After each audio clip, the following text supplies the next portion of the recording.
ক্ষুদিরাম বসুর ১৩৬তম জন্ম জয়ন্তী উপলক্ষে কালিয়াগঞ্জের বিপ্লবী ক্ষুদিরাম স্মৃতি সংঘের উদ্যোগে গত ১৬ই জানুয়ারি থেকে ৭ দিনব্যাপী সাংস্কৃতিক প্রতিযোগিতামূলক উৎসবের সমাপ্তি হল। এবছর তাদের উৎসব ৫৬তম বর্ষে পদার্পণ করেছে।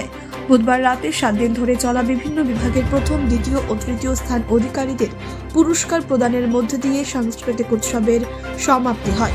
এদিনের সমাপ্তি অনুষ্ঠানে উপস্থিত ছিলেন কালিয়াগঞ্জ পুরসভার পুরপ্রধান রামনিবাস সাহা, উপপুরপ্রধান ঈশ্বর রজক, ক্লাব সম্পাদক অরিন্দম ভৌমিক, বিশিষ্ট সমাজসেবী সচিন সিংহ রায় সহ বিশিষ্ট জনেরা।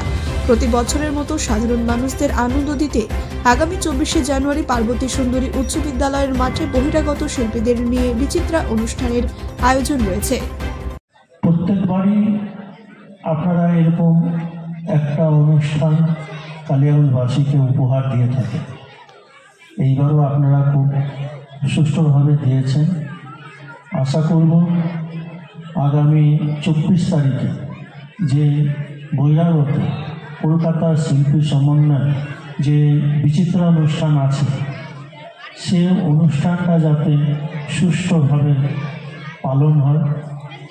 যার শেষ ভালো সব ভালো। সামনেই কিন্তু মাধ্যমিক পরীক্ষা, উচ্চ মাধ্যমিক পরীক্ষা।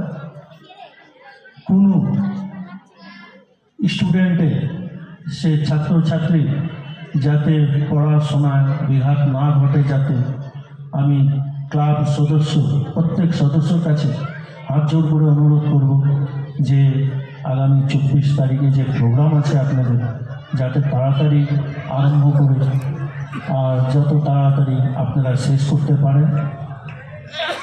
আর বিশেষ কিছু বলবো না, এখন পুরস্কার বিতরণী অনুষ্ঠান আমার ছোট্ট বক্তব্য শেষ করলাম।